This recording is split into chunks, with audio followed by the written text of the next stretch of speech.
Warning, this podcast was produced by two men who still think that swearing is both big and clever. As a result, it contains quite a lot of it. Therefore, this podcast is not suitable for children, unless they're really fucking cool children. Hello everyone, welcome to a bit of a special episode of Pop, Collaborate and Listen. I'm Chris Greer. I'm doing the intro this week because Dave, who usually does them, he's full of cold and he sounds like someone doing a kind of a cartoon parody of a man whose nose is blocked up, so he sounds like an absolute twat and decided he didn't want to do the intro anyway. So you got me this time, and this episode is first of our 1991 roundups. We've already gone through all of the number one albums, and we're now into kind of the looking back, summing it all up, deciding what was good and what was bad bit. This particular episode is just looking at the hip-hop albums that were released in 1991, because it was a really big year for hip-hop, and being as Dave and I are both big fans of the genre, we wanted to kind of have a deep look and see what was going on, what new things were coming through, which the big acts were still on the go, all that sort of stuff. And we are joined this episode by the stand-up comic and all-round good guy Rob Mulholland, who is another big hip-hop fan, and so we decided to get him in to help us out, look at the albums of the year, go through our top fives and talk about what was good and what was bad. If you haven't heard of Rob Mulholland, then, get in there and have a look. He has a full hour-long stand-up special called Too Big to Fail up on YouTube, so go and search that out. It is absolutely fucking brilliant. I went and saw it when I was up in Edinburgh. It is fantastic. Rob is very knowledgeable about hip-hop as well, and so it was good to have a proper chat with him. We'll give all of his kind of website details and stuff in the description as well, and links to various bits, but big thanks to him for coming on.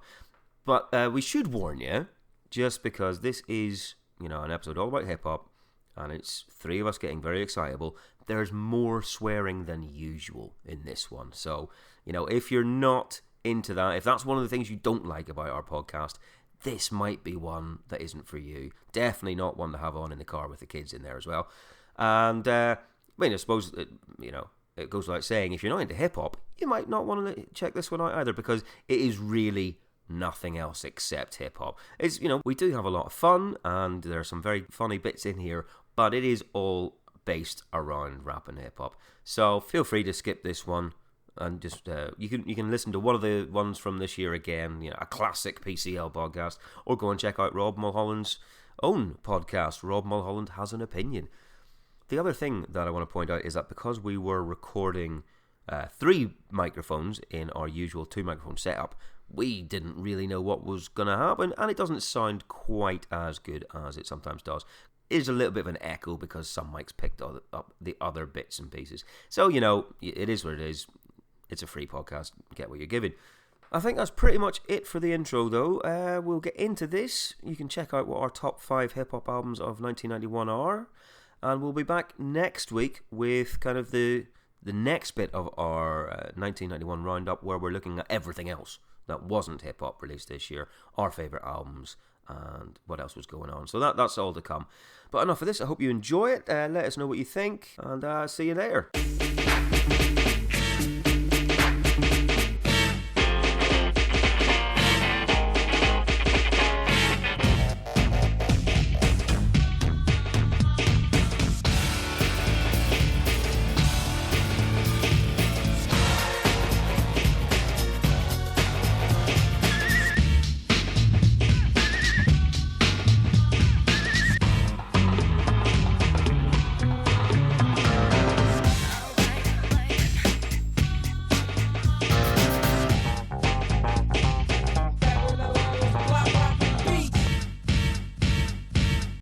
Yes, ladies and gentlemen, welcome to another episode of Pop, Collaborate and Listen. My name is Dave Fensom. I'm Chris Greer. And today we are joined by a very special guest. We have got my main man, Rob Mulholland, in the place. Hello! As you can hear from Rob, he's loud and northern, so opinions expressed are entirely his. Do you have to say both those words? That's tautology. What, loud and northern? Yeah. We have quiet northerners, Peter Brush. Exactly. There you go. There's one.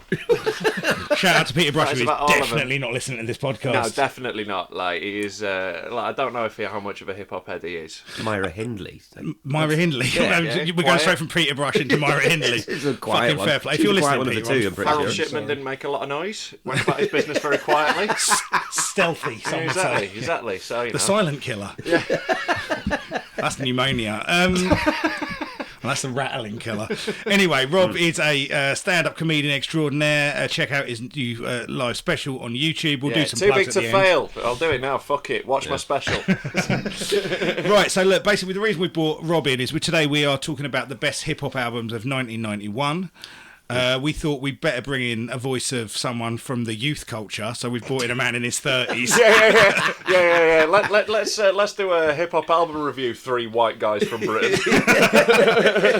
Wait, don't tell people we're white. I bet they fucking know. You have a powerful white aura, Mate, you mean I had this high top fade cut for nothing? Fucking hell. So right, lads, so the reason we're doing this today is obviously at the end of the year we typically do a best of the albums. I say typically, we've done one of them so far. This is the second year. But there's so much good hip hop coming out this year, we thought we'd do a special about it because we wanted to chat some shit about hip hop, and it's our fucking podcast, so why wouldn't we? So yeah, like we're going to talk about some of the records that didn't make it up front. We're going to chat about our relationship with hip hop, and then we're going to do a top 5 for me and Krista. Rob would have had one, but he didn't bother. Yeah, so could be arsed. Could be ours. You're lucky to have me. to be fair, we had a long drive yesterday. I did have a very long drive, and I was listening to a lot of 1991 hip hop, but I forgot to write down which ones are my favourites. Right, okay, so look, we know where we're at. Krista, 1991, what were you doing with hip hop? No, well, it was probably by the end of 91, Yeah. I would say I was a year and a bit into listening to hip hop in any sort of way. I was a late starter in terms of I wasn't doing any of that 87, 88 stuff unless it was in the charts and I saw it on Top of the Pops. Yeah. It wasn't until I heard De La Soul's first album, released in 89, I probably heard it start in 1990, got interested, went back from there a couple of years. But by the end of 91, I was very, very interested. I wasn't getting into a lot of the underground stuff because it was very tough to get hold of. Oh, mate, it was a fucking impossible nightmare. actually to get. Didn't have your Spotify's back then, did Certainly they? fucking not. These kids don't know the born. But I was listening to whatever I could. I was buying whatever I could and trying to keep up with the big stuff. Really, Wicked, man. Yeah, and back in those days, we had to tap out our own records into wax cylinders, didn't we? yes, indeed. Fucking like Morse code. Yeah, I mean, I was saying, I got into NWA about 1988, I would say, because my mate copied me and had loads of swear words in it, so I fucking loved it. Oh, that was the best bit. And of course it was, man. Swear words, and it was rude about girls, and I didn't really understand girls, but I knew I wanted them. So I was like, well, this must be the way to get them. Be really rude and how did that work? Call them a bitch, they love it. They love it. Didn't work. Still a virgin now. But yeah, I mean, basically, where we're at with it, I mean, by the time 91 came around, we talked about Michael Jackson last week, but what I was really wanting was hip-hop records. Right. And every time I had the opportunity to buy something, I had a bit of cash in my pocket, it was hip-hop. I was going up to Soul Sense in Luton, which was the only place you could go and get underground hip-hop. Unfortunately for me, because I was not one of the cool kids at school, it was also a spot I could get quite badly beaten up in. So I really fucking did bleed for my art. Yeah, fair enough. Yeah, right. So, man, you were how old were you? Right, in 1991 I was 3. Fuck! So Rob. I'll be honest, I wasn't listening to a lot of NWA.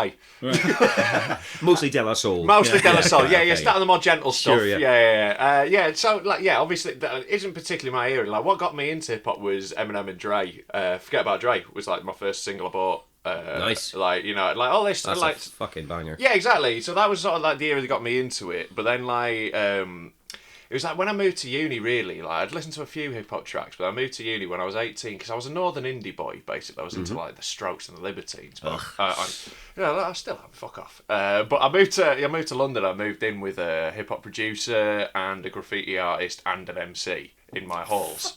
Jesus Christ, this is some sort of TV show. Yeah, it was crazy. So I'd gone from knowing fuck all about hip hop, just knowing the odd big track, and then just thrown into all day, every day in our flat. It was constant wall-to-wall hip-hop. And, the first day I moved in, we got stoned and they played me Wu-Tang and my head fell off. And, Wow. Okay. they played me 36 Chambers and I was like, well, I'm going to listen to this forever. Right, I see. Changed direction. So, since then, pretty much all I listen to nowadays is hip-hop. Really? Yeah, 95% of my music listening is hip-hop now. Was whenever we were talking about doing this particular podcast, me and Dave, Dave said, "Oh, look, let's see if we can get Rob on." And I'd seen your stand-up and stuff. I knew nothing about you. He went, "No, seriously, Rob is a massive hip-hop head." Yes, I am. I'm obsessed with hip-hop, but the thing with it is, and as we will discover as we go, I listen to music in a really weird way. And I think often hip-hop fandom can be insanely nerdy. Everyone knows every producer on every beat and all this. And I don't know any of that. I just like the music, right? So I listen to it in a weird way as well. I will stick on a whole album or a whole discography of someone. Oh yeah. I will download a discography of an artist and listen to it start to finish. I'll be today I'm listening to every Jay-Z song. Jesus Christ. Yeah. Or Don't do that. Wow. Fucking don't listen to every Jay-Z song. I fucking love that. I love Jay-Z, but I don't want to listen to everyone because at some point you're going to have to listen to Hard Lock Knife. Yeah. All right, mate. Look, don't get me wrong. There are a few late. Look, I might stop at Black Album. Okay. I might pull back at a certain point. Yeah. But I listen to a lot of mixes and stuff as well. And we were talking before about a lot of mixes called The Rub. Yes, which absolutely, are year by year, and I listen to 91, sort of catch it back up. I love stuff like that. I will know the songs. With you on that. But I might not necessarily know who did it, what the name of the song is, because I listen to them constantly, but I don't really check the liner notes. I don't listen to songs like a 15-year-old girl lying on my bed, kicking my legs in the air. The fucking problem is, mate, right? I was 15 and 16 when this stuff comes out, and that's exactly how it Yeah, totally. I think it's weren't a lot of liner notes, because the majority of this stuff that I was listening to in 1991 was copied off third hand somewhere. Sure. Because this is the thing. We mentioned this before. You couldn't get hold of this shit, man. You couldn't, because at this point, hip hop started. We'll talk about 91 a bit. Hip hop is starting to break into the mainstream in the US, right? But it's not really doing it here. It's still very much an indie mag led thing. You've got things like MC Hammer and Vanilla Ice are hitting big chart points in the UK. Yeah. But it's not still doing what it is in America. Fucking Hammer was number one all summer in America. Oh God, we had Bryan Adams. Do you know what I mean? Oh no, totally. And we've talked in a couple of shows that have just been. For example, whenever you see NWA released Always Into Something, and it went into the charts at 63, no one gave a fuck. Yeah. But like you said, that was their first single back off Straight Outta Compton. Yeah. And in the UK, it's just more of a, all right, well, 300 people are going to go and buy that day one, and no one else cares. Whereas in the States, it was big enough to generate a film. Do you know what I mean? Yeah. And now everyone pretends they were into them at the time. Was It's that thing, people retroactively try and make themselves look so cool. Yeah. When I was my first single I ever bought, first single I ever bought was by North and South, who were a manufactured pop group for a children's TV show. I remember them, mate. I remember them. They were absolutely fucking atrocious, but I was 13. I thought they were cool. What was that song? I'm a man, not a boy. A man, not a boy. Fucking awful. Listen, everyone tries to pretend they were cool when they were 12. Wow. Fuck off, you were 12. Mate, I'm not cool now. No, I'm very much aware. Thanks. But and there's a pot calling the kettle black. Anyway, carry on. There was hip hop in the UK at that point, though, wasn't there? There was London Boys. Around. There was stuff around. I mean, but it's really, really niche at that point, isn't it? Very much. I mean, the Hijack album came out in 91. The Horns of Jericho album was 91. And it is fantastic. It is very of its time. It was, that sound was kind of the condensed UK sound. Sure. But is everyone still rapping in an American accent a bit in the UK? Hijack weren't, but people like Derek B rather, and that sort of stuff. They've gone through. Derek B and Hakeem. But by the time we got to like Hijack and Gunshot, they were doing a very London-centric thing. Yeah. And it sounded different. Well, it was like a London Posse as well. London Posse were the big fucking UK crew in a lot of ways, weren't they? So Breakthrough, obviously, you got fucking Rodney P, obviously still fucking rhyming out. So 91, we're seeing the rise of hip hop. Yeah. And we're seeing a change in the air. It's like this kind of nexus point. We were kind of chatting off mic before we started recording it, and I think this is a really crucial bit, because up until this point, the acts that have kind of made hip hop big. So you like your Boogie Down Productions, like kind of Cool Mo D, Big Daddy Kane, like Public Enemy to a point. And I know we kind of differ on this a bit, right? Chub Rock, Freestyle Fellowship, Digital Underground, Def Jef. They're all dropping records this year, right? But they're all pretty much the last big records that they'll drop because something's changing. And like you know, you're starting to get this. Hip hop has become this commercials thing now where people can, you don't have to necessarily water hip hop down to the same degrees you used to in the States. And you'll see with some of the records we'll talk tonight, people are starting to score these massive fucking chart smashes with what were essentially gangster records. Right, okay. Yeah. And stylistically there's a big change around now, I feel like 91's sort of the cusp where it's sort of going away from the older 80s style, like, it's particularly in how people rap. It really changes around. Their now. actual like the flows are much different because obviously like Rakim changed everything. Sure, you know, like completely. He basically invented multis and putting rhymes in the middle of your bars. But then, like, around 91, it's, like, really interesting listening back to so many of these records, because there are some people who are still rhyming, like, monosyllabic. Like, there's still some people rhyming cat with hat. You know, and it's all that, my name is Jeff and I'm here to say. And there's still a little bit of that sort of style. Yeah, super on beat. Yeah. I know but then exactly but around now, you're starting to get MCs get that more sort of, like, jazzy flow. And sort of, like, just a bit more abstract with their flows. The rhymes are becoming a bit more interesting. The production's becoming more interesting as well. It splits off into a lot of different styles around now, and you get sort of it's becoming a more diverse genre. Sure, I mean, I suppose over the past like couple of years pre '91, you had seen very different things because you got NWA doing like the gangster thing. Yeah, you do have De La Soul and the Native Tongues going a different direction. You got the pop stuff as well. So yeah, you're starting to see the fragmenting, but by '91. They're really going for it all over the place. This is it. They're becoming more settled in those sort of branches. They're becoming like more defined. This is exactly. And people are accepting it. Well, people start playing. You know, you've been going long enough, and now that things have started to become a trope. So people are, because obviously hip hop is always super self-referential. Sure. It's you know, it's the ultimate kind of postmodern genre in terms of lyrical content and the way that people kind of use pop culture things. It's like fucking years before Quentin Tarantino would fuck around with the movie. Do you know what I mean? Right? Yeah. So it's always had that thing going on, but now hip hop is starting to reference itself a lot more, and because it's so self-referential, it reinvents itself over and over again. And that's obviously from the lyrical point of view. Obviously, you've always been more of a beats man than a lyrics guy. I've always been. If I could listen to the instrumental of a hip hop track and enjoy it, I'm in. I don't necessarily have to have a decent lyric. I'm much more about the rhythm and the bass. Yeah, see, like, the beat will hook me in, but like, I need what'll really make me love a track is a sick verse. Right, like that's what'll take me from like the combo of the two. Obviously, is what makes your classics. Your ideal, of course. But like, I could listen to a track with a mediocre beat that if someone's ripping on it. Oh, really? Yeah, I can. Yeah, like I can go the other way. Like if someone's like not, but yeah, like a weak verse will ruin it more for me than a slightly underpowered beat. I listen to a lot of UK hip hop, and like a lot of it, the production wasn't all that. Like, but. True. The rhymes were awesome, so I like the Okay, cool. I'm more lyrics inclined. Well, Dave is the same. Yeah, I'm the same way. Yeah, I mean, again, you want the combo of the two. Of course you do. Yeah. But obviously, from a beats point of view, again, we're at a really interesting turning point. This is it. Yeah. Production wise, it's really like it's a really interesting. Well, because the laws are changing. Basically, laws are changing, and people are starting. Basically, you get to a point where talk about De La Soul earlier, and. Obviously that you can't find 3 Feet High and Rising on Spotify because it's too expensive. The amount of samples. It's a dead record now. And there's also the whole Tommy Boy thing. There's the massive argument with Tommy Boy and that fuckery that's going on that way.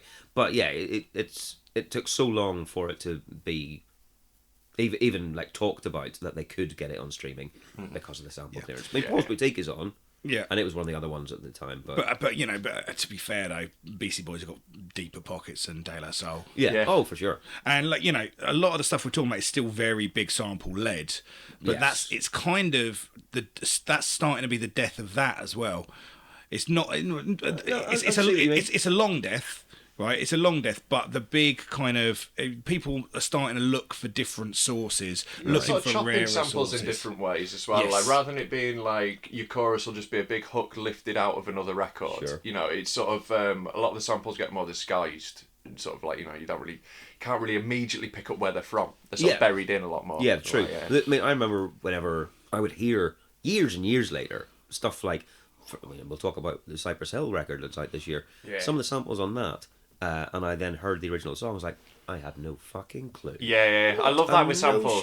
This 2-second snippet was actually that song. Yeah. Yeah, it's fucking nuts, man. And this, you know, like that's some other thing I loved about being a fucking hip hop nerd in the 90s. Just the amount of like, trying to be fucking pre-internet, trying to find out what samples were. Oh my God, it was and listen so to those difficult. fucking old funk records. So difficult. And then like all the people like those Blue Breaks records and stuff, and all of the hip hop producers were going nuts because they're like, you're snitching, man. You're snitching. Yeah. We don't want people knowing how to make records. What would happen if normal people can make music? Well, what they didn't want is they didn't want the people that own the copyright to know they'd been Yeah, sampled, yeah, because then they'd have sure. to fucking pay Yeah, for them. For sure. I bet your Premiere was gutted. Oh, mate. Fuck you all. Yeah, exactly. So right, there's, before we get into these lists, man, there's a lot of honourable mentions. There's a good 91, right? Like we say, we've got all of these.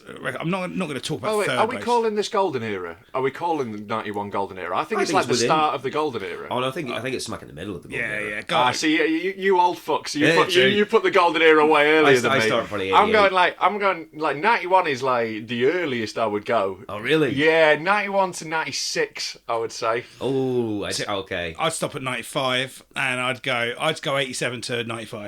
Wait, I would say golden era is for me 88 to 93. Fucking, Fucking you're stopping at 93. Hey, that is Can't stop at 93. That is the 95 has so many classic albums. You're a madman. Right, I'll Not come cool. back on the 95 episode, and I'll talk you through why you're fucking wrong. Excellent. Okay, we got fucking 95 here. Yeah, I do. Yeah, 95. yeah, because I was 7 years old then. It was my fucking era. Yeah, we all peaked at 7. Exactly, man. That's when you're really coming into your own as a hip hop fan, isn't it? And that's why we're sitting in a spare room talking about hip hop when we should be at work. Right, look, so there's a lot of records here that aren't going to make the top 5s that definitely deserve a mention for various reasons. Okay, first of all, there's a lot of sounds that are forming here that you're gonna. Like, these are the starts of the threads that you're gonna see way later on. Like, you got the first Organised Confusion record. Okay, sure. Okay, so Organised Confusion, if you don't know, you've probably heard of Pharaoh Monch. Fucking love Pharaoh Monch. Like he's one of those rappers who just has that completely unique scatty sort of flow where it's. I love any it's rapper amazing, who doesn't sound like another rapper. Right, sure. You know what I mean? Like when you just if got- you hear Pharaoh Monk rap, you immediately go, "That's Pharaoh Monk." Absolutely. Like, you know, and like that's what I love with him. He's got that sort of jazziness into his flow. Oh, yeah, but it's unique. Yeah, totally. Yeah. Like might well make my top 5. Wow, Pharaoh Monch. really? Might well. He'd be Fair in the play. conversation. Yeah, Okay, yeah. cool. And that's the thing is, you know, the thing with Pharaoh is, I mean, like, first time you ever heard Simon Says, tell me you didn't nearly shit your pants. Oh my God. god! Like Can't it's believe it. and that's still like I played that before my Edinburgh show. Nice. Yeah, I played Simon Says in one of my warm ups, Yes, and I would mate. I would love peeping out from behind the curtain because you would see just the people who were hip hop heads just fucking nodding, just everyone would just be in the crowd, just like, fucking too right. We saw him at Concord a few years back, Yeah. didn't we? And when he dropped that, man, you just looked around the crowd, and it was just like a fucking sea of just nodding heads, man. It was amazing. It's jump around for people who aren't knobs. Hey, You know what love I it. mean? Love People it. who actually like hip hop. It's our jump around. It has the same vibe, Yeah. but like it's better. Exactly that, man. It's just a fucking classic. So yeah, so you got, I mean, this organised shout out to Anthony Walker as well. Got in contact Oh, with yes, him shout on out on Facebook. Facebook. Gave this record a shout. I think this is a great record. It's just short of a classic to me. You know, you got Pharaoh Monch on there. You got Prince Poe, who would. Prince Poe is another fucking great rapper. His album The Sickness that came out, what was that, 96, 97? don't know. Covered in guest stars. Fucking brilliant record. Yeah, check that record out. The Sickness by Prince Poe. Fucking jam record that is. But yeah, so like Organised Confusion coming through, really kind of complicated, interesting jams, like you say, unique rhymes. I hadn't quite found that utter fucking unique pattern. This is there. it. That's what a lot of the rappers we're talking about today. It's like sort of early in their development. Yeah. You know, like it's sort of like they're just making those first moves in it around now. A lot Well, indeed, there's such a groundswell coming through. completely, yeah. And then we've got KMD records. Like KMD seem to be someone they seem to, I guess, not really be in the conversation that much. Almost, they're not. When people talk about this stuff, Black Bastards, which is their next record after this one, it's a fucking classic. Okay. Our mate Skate Steve got me into this. Oh, years right, okay, ago. yeah.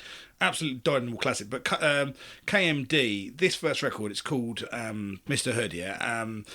It's all What I based. call my penis. Hey!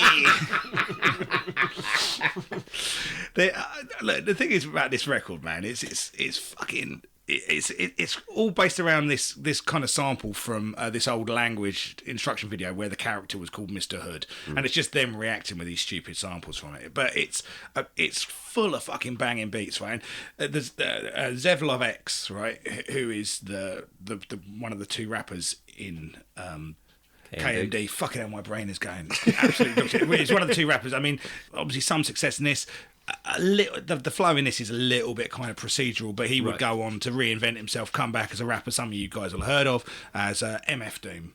Well, there you go. You might have heard of him. Some people might have heard of him, yeah. I mean, like, MF Doom is the hip-hop nerd's choice, isn't he? Without a doubt. You know, if you're, like, nerdy about rhymes, that's the one bit of hip-hop I am proper nerdy about. Is that right? It's, like, Okay. getting into The the wordplay rhymes, and- the structure of it, the multisyllabics.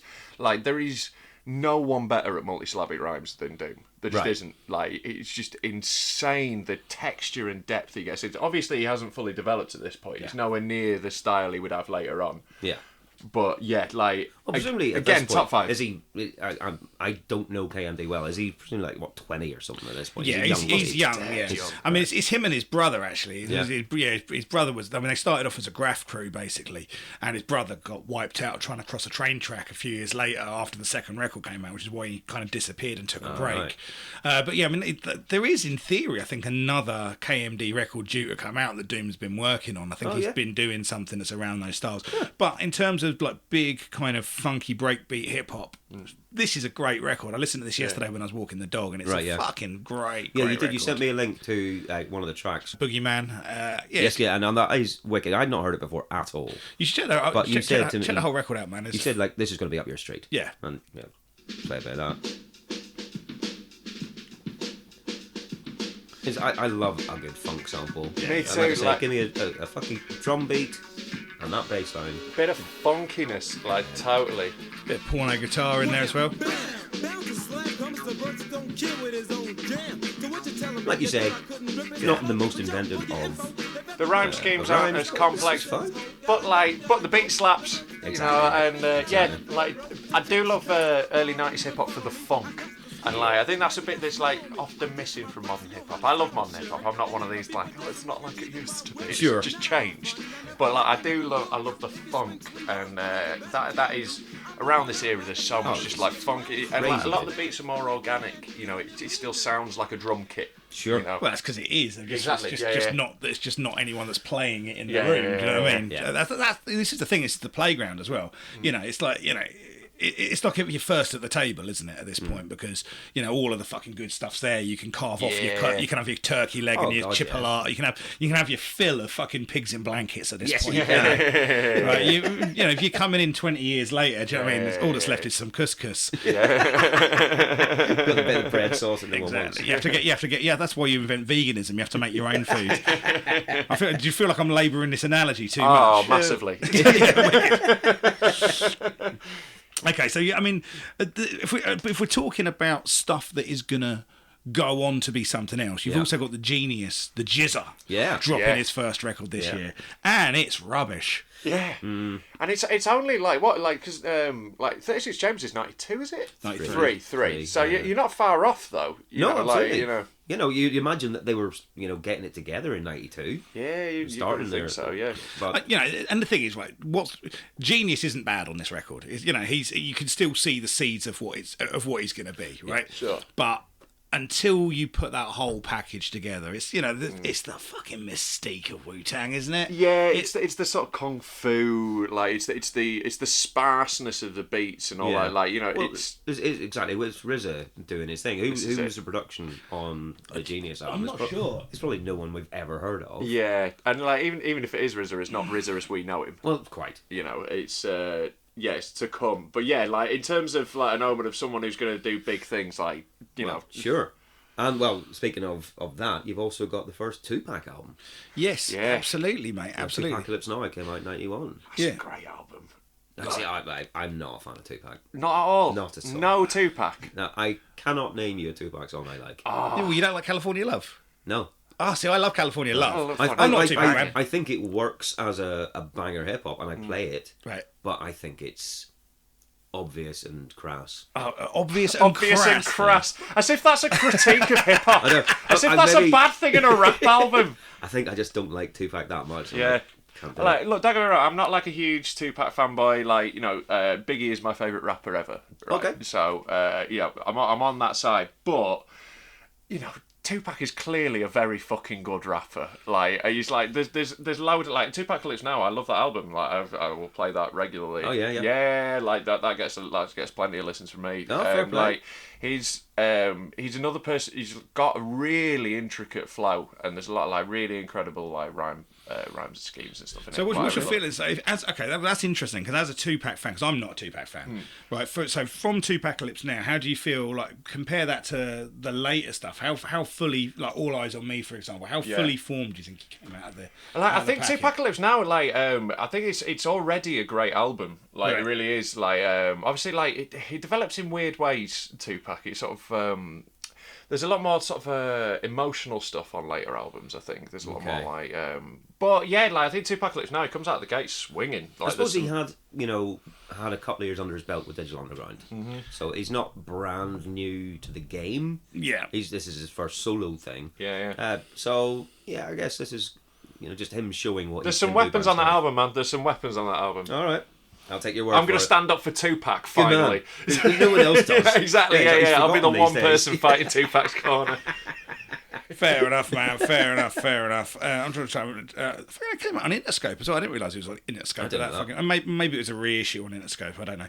Anyway, so again, obviously, Tupac this isn't the year he makes his fucking big power movie. No. He's not going to hit that level of fame yet. But this is a precursor. So while we're on that, exactly, yeah. Times are rather changing vibe. There we are. Yeah. Also, you got Del the Funky Homo Sapien dropping his first album this year. Obviously, he's going to be part of the Hieroglyphics.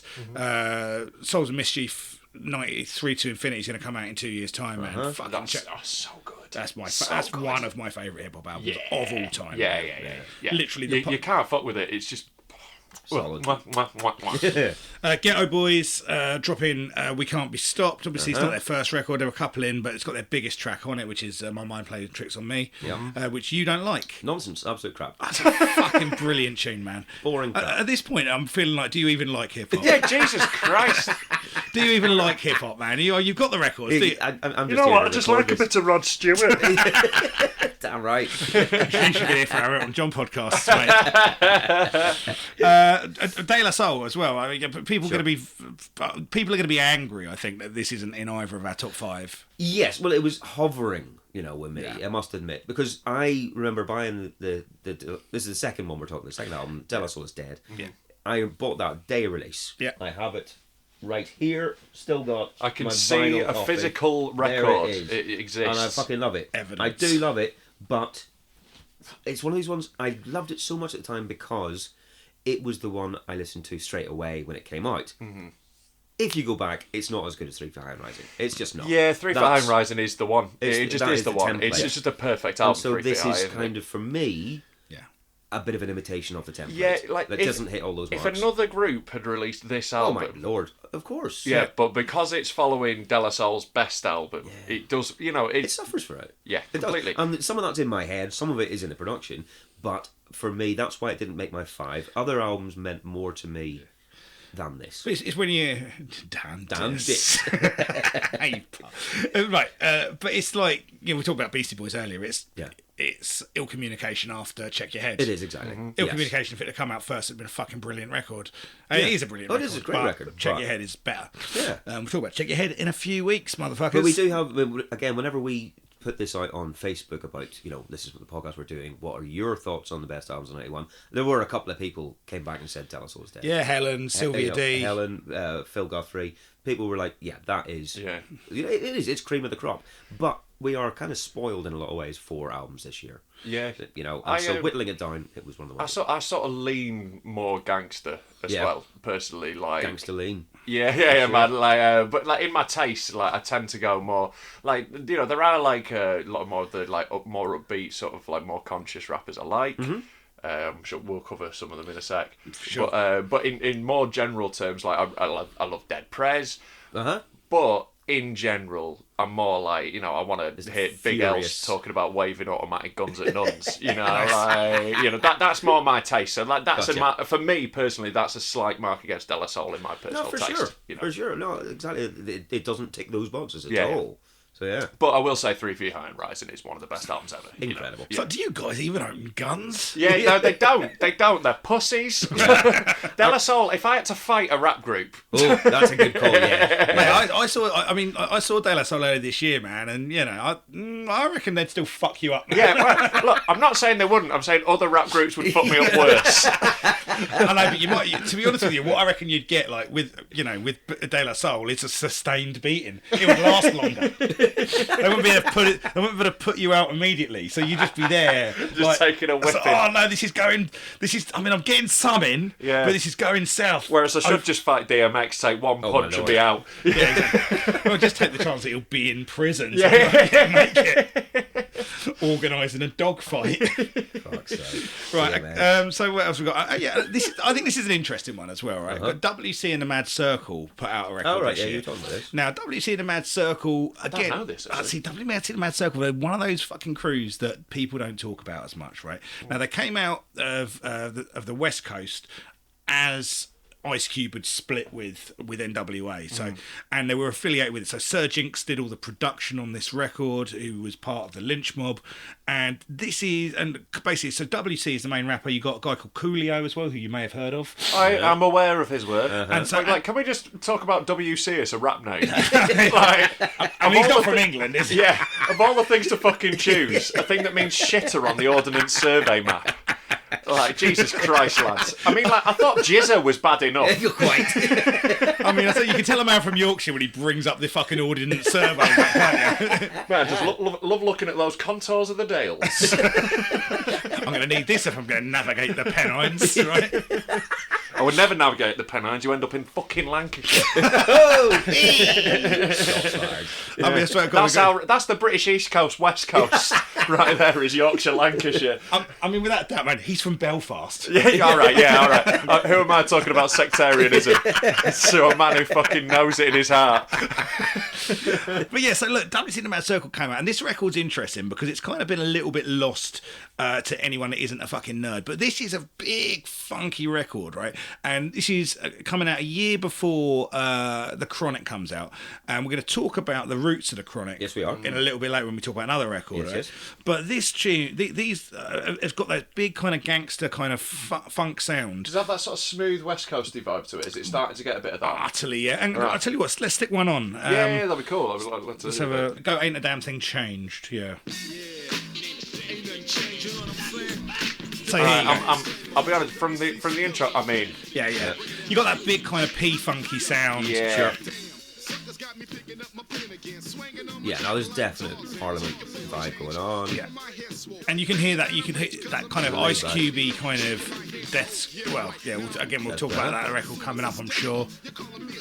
So, I suppose if this is Lynch Mob beats, yeah, then yes, that makes sense. It sounds a bit like some Ice Cube stuff as well. Yeah, but this has definitely got that West Coast fucking big, heavy beat funk sound, and obviously it's not quite got the sort of slickness you get a bit later on. No, but like the sort of almost disco-y feel you get to sort of later West Coast stuff. Yeah. But like that, from what I've just heard, I will listen to this album later today. I'm gonna need you to text me some notes because I'm gonna there's a lot of tracks I'm hearing here that I'm all over. Yeah. I'll be honest, the only reason I came here was so I can get some new playlists. All right, I'll send you some fucking tunes, Mate, do, always do. But so yeah, look, man. So look, this record again, it's a little bit of a footnote in hip hop, but I'd never heard of this. see, I knew it, and I knew it a little bit back in the day, but I haven't listened to it for years. I listened to it yesterday in full, and I listened to it twice because I was like, I really like this, and I went back through it a second time. So yeah, I think there's loads to like about this, and it's a sound that is going to get. That's going to get seeded out and become that West Coast sound. And I think, Dre gets all the credit for that, right? And there's no fucking doubt that Dre deserves an awful lot of the credit for it. Yeah. I mean, he invented just that sort of synth, just that synth line. It's the same shit. Just puts a weird high pitched synth line over the top, and then you've got Dre. Exactly. Yeah, that's pretty much what it is. Yeah, but this album is it's unfairly forgotten, I think, because there's so many of the seeds of what's going to become G-Funk in this record. Okay.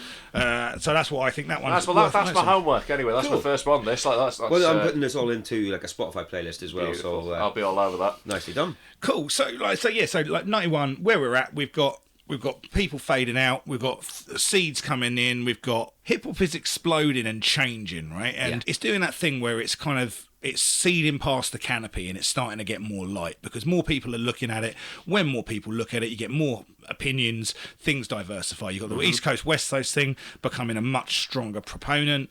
And hip hop is diversifying and changing it fundamentally. And you've got a lot of people going, I don't like it because it's changing. And I was probably one of them at the time, right? Right.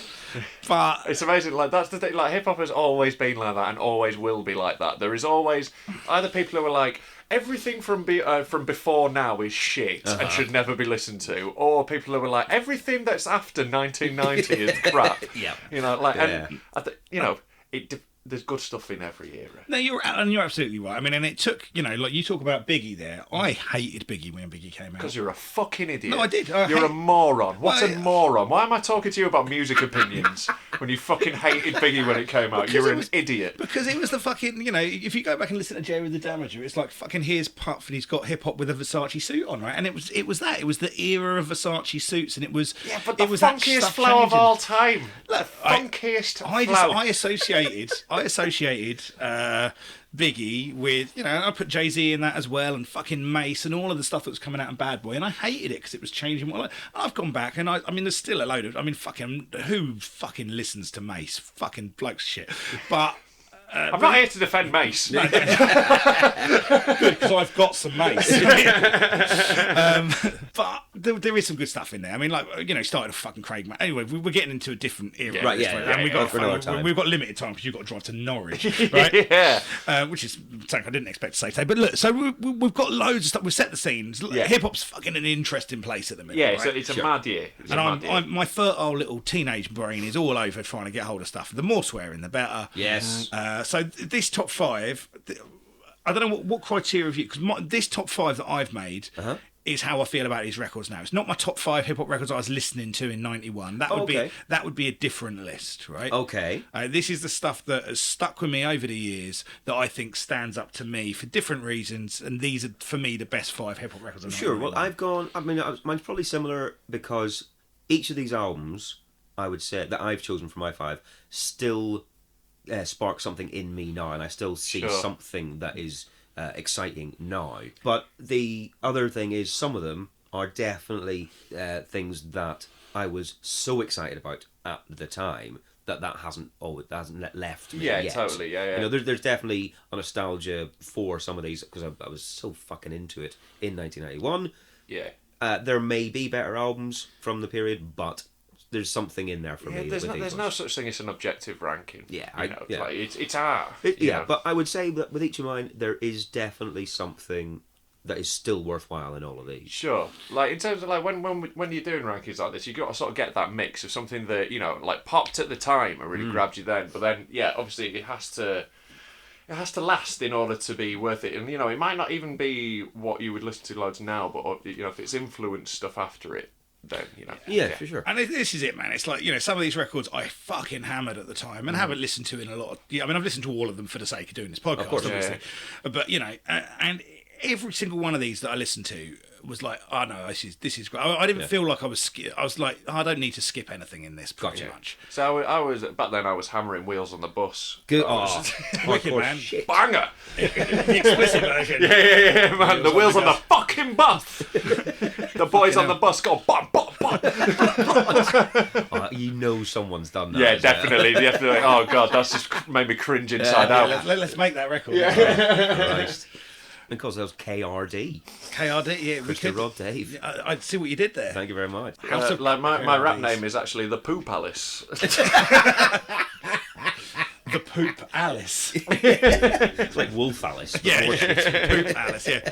I've done being a wolf for the day. Time to take a shit. Fucking hell, it's kicking off. There's a guy at my work who was doing, this was a couple of years now, he was doing his end of year Spotify roundup, and he was saying, oh yeah, do you know who I listened to most last year? And I was going, this is like a 20-year-old really fucking cool indie kid. I was like, alright, who was it? And we went, Rolf Harris. I went, Rolf Harris? I went, yeah, Rolf Harris. He had a bit of a lisp. It was Wolf Alice. That would be weird if someone's like, I've really got into... No one's getting into Rolf Harris now. I feel like that ship has fucking sailed. And more importantly, Rolf Harris isn't getting into anyone else now. Yeah. Thank fuck. All right, look, we are 50 minutes in and we've not even started these. All right, well, let's do. So, who wants to go first on this? I'll go first. All right, so okay, so, top 5 time motherfuckers. Yes, indeed.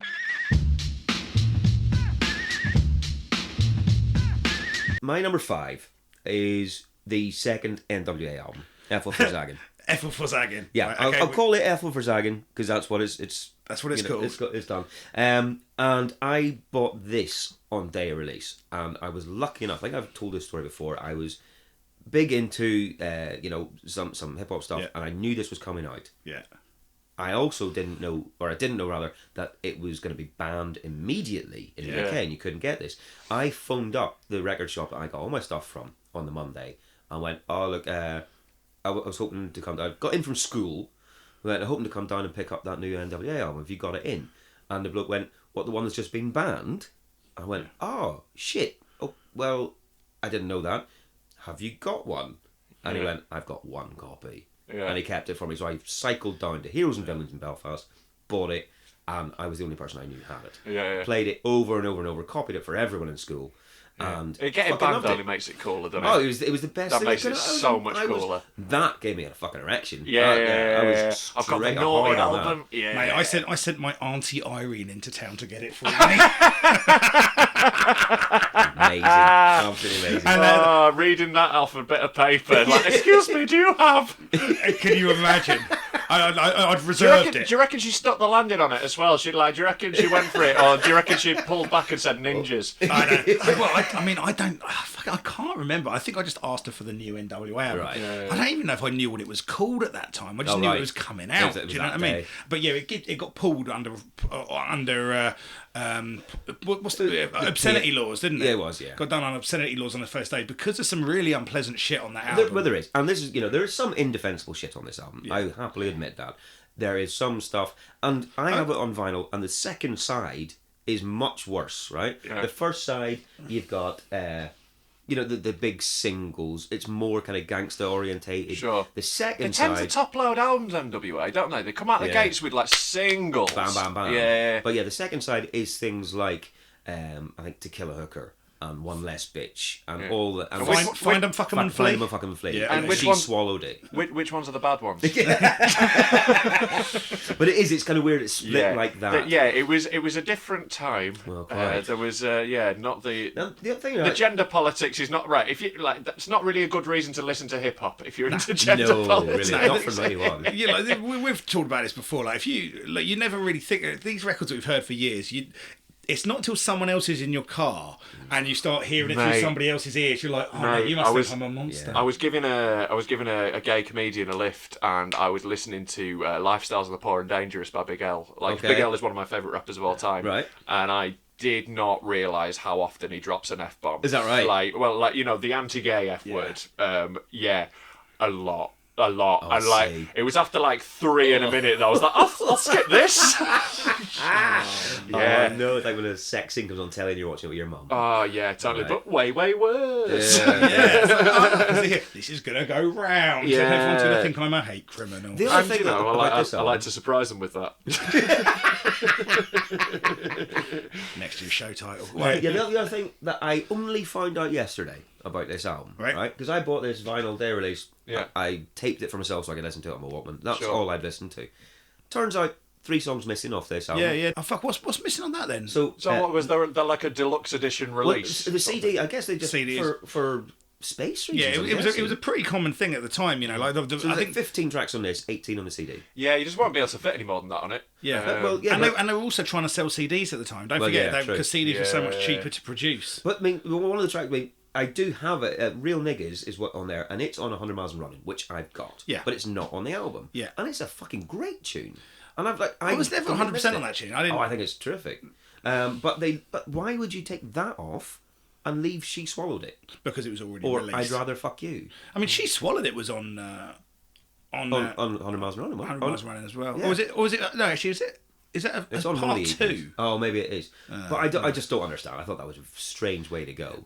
And it's got Okay. a prelude on it, which is nonsense and not better. Okay, so I mean, look, this album, right? The reason I haven't put this on my list, right, is I think this is. I mean, I loved this record at the time, Yeah. day one release. Yeah. But there's not that many fucking memorable tunes on this record. I think this is how half and half. I think they're brilliant. Yeah, Honestly, I mean, Always Into Something is Banger. top 5 NWA songs. Yep. And again, that's Appetite for Destruction. Appetite for Destruction is a great Fucking tune. brilliant. Amazing. Real Niggas Don't Die. Fucking brilliant. That's a brilliant tune as well. yeah. Those are all side one up as well. yeah. That's the thing. Oh, look, But I look at do that. I think those ones are enough for me that I go, I fucking love these tunes because this was. Don't drink that wine. I forgot about Don't Oh, Drink That Wine. indeed, and some of the skits are actually funny. Some of them are just crude and Like, disgusting. I'll be honest, I fucking hate skits. I would rather they didn't happen. Like, can you just not, rappers? Can you not? Yeah. I always you always have to skip the first track of any rap album because it's like some big long intro. Mate, that goes on fucking for De La fucking Soul were dreadful. For Yeah, that as and well. like I just feel like as a comedian, right, I don't do raps in the middle of my set. You know, I'm not going to stop to spit a verse. Can you not like try and do comedy? More's the badly? pity, frankly, Rob. I mean, I know what you mean. I mean, I think skits got out of hand. Yeah. Way out of hand. I kind of like the fact that like every hip hop album was like kind of held together by this little bit of theatre, and it gave it a personality, right? Well, but it did get. I mean, Goats album, that first Goats album as well. There's a lot of that. I think they work. Yeah, 'cause yeah. They are very silly. and you know, Onyx, man. Some of the fucking like the bitch ass fuck, I can't even say it now. Bitch ass bootleggers on that Onyx record. Bitch ass bootlegger motherfucker selling my tape. You get shot. It's just them shooting a bootlegger. Yeah. It's fucking great. Anyway, or as our friend once called it, bitch ass bootlegers. Bootlegers. Bitches bootlegers. Bitch ass bootleggers. Bitches bootlegers. Anyway, carry on. Like it, and again, it's a very different album to Straight Outta Compton, obviously. Yeah. Partly because it doesn't have Ice Cube. Yeah. And so, his righteous anger is taken away. There's a gap there for that, but the sound of the production are, still really fucking good. Yeah.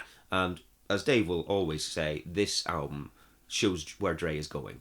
Yeah. In terms of the sound of what he's doing, this is the precursor to him doing the I mean, Chronic. just play Always Into Something because you can't fuck with that. You can't listen to Always Into Something and go, this isn't the roots of Chronic. 1990 motherfucking one.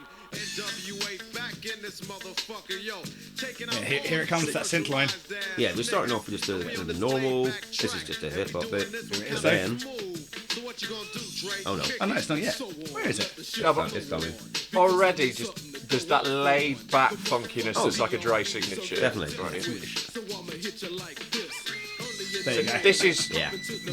this is like anyone who's ever heard the hip hop record. If you put this on and go, who produced this? It's Dre. Yeah. It's Dre. It's like the Dre sound is there. Signature. Yeah. Yeah. And that's what the we're going to come into this a lot in these top fives. There's a lot of signature sounds being brought in this year.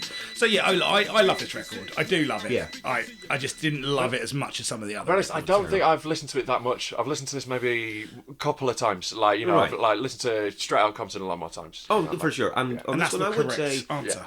I would say, half of this is nonsense. Yeah, it yeah. really is, and that half includes some very, very horrendous, offensive nonsense. Yeah, which might be the bit I like. Shooting, underage girls after you've raped them. There's a lot of underage. All right, even I've got a limit. Yeah. It's that. But I only shoot overaged women. I'm blaming that on Eazy-E. Overage, well, like pensioners.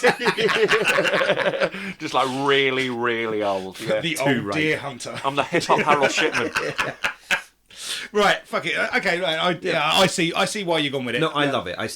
It holds a big soft spot in my heart for when I was getting into hip hop in a big way. So it means a lot to me that way. Yeah.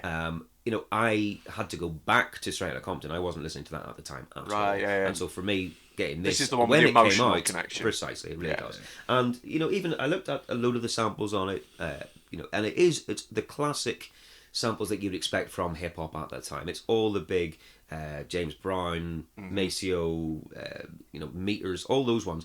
But it doesn't sound trite and overused on this album. He used them really well, and it makes for fantastic songs. Yeah, he's not you a can bad producer, is he? No, exactly. And that is the difference on this record, because the thing is, you do miss the presence of Ice Cube. The lyrics aren't as good. DOC you're is always going to miss Ice Cube. MC Ren's one of the main songwriters, lyricists on this, and when he did a good job on 100 Miles Running, but absolutely.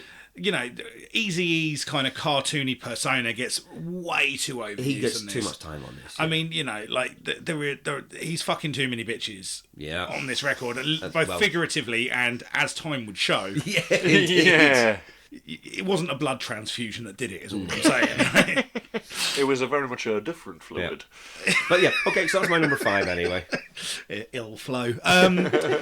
Literally. Right, okay, so my number 5. First of all, I'm going to have to caveat this by saying I'm going to have to call this whole list the Gangstar Memorial list. Oh, right, true. Just because I wanted to put Step in the Arena Just in outside. it. Because I love Premier. He's my favourite fucking producer pretty much in all hip-hop.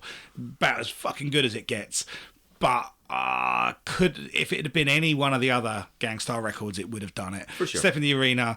It's got some great tunes on it. It's a fucking brilliant record. But there's just 5 others this year. It says so much about the quality. Yeah, sure. And number 5, I'm going to go with the first Naughty by Nature record. Okay. Nice. Right now. Naughty by Nature had some big pop hits. OPP with a big Big Jackson 5 sample. Right.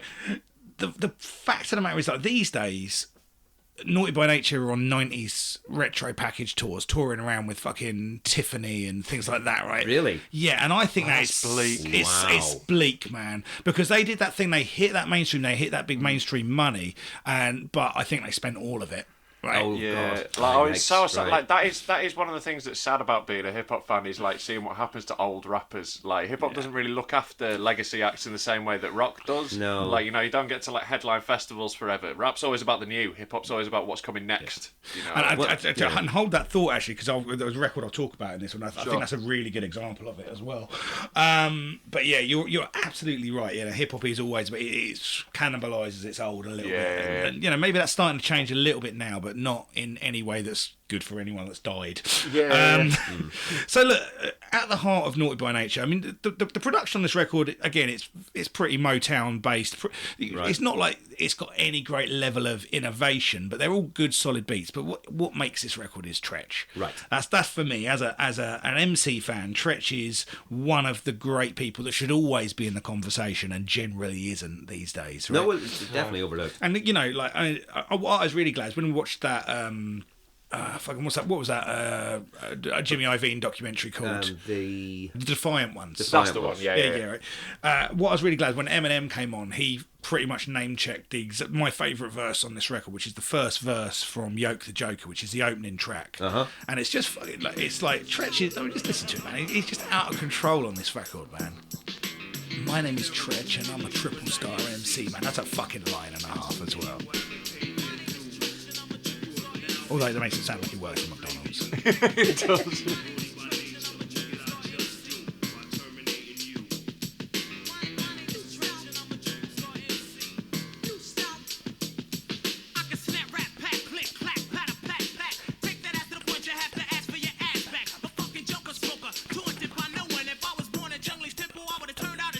That's fucking dope. That's a nice little intro, that. Yeah, the internal rhymes within that immediately just off, like, it's, It's just the way it fucking shifts in and around, because that beat is taut, right? And he's rhyming quicker, and he's just in. It's so fucking lovely.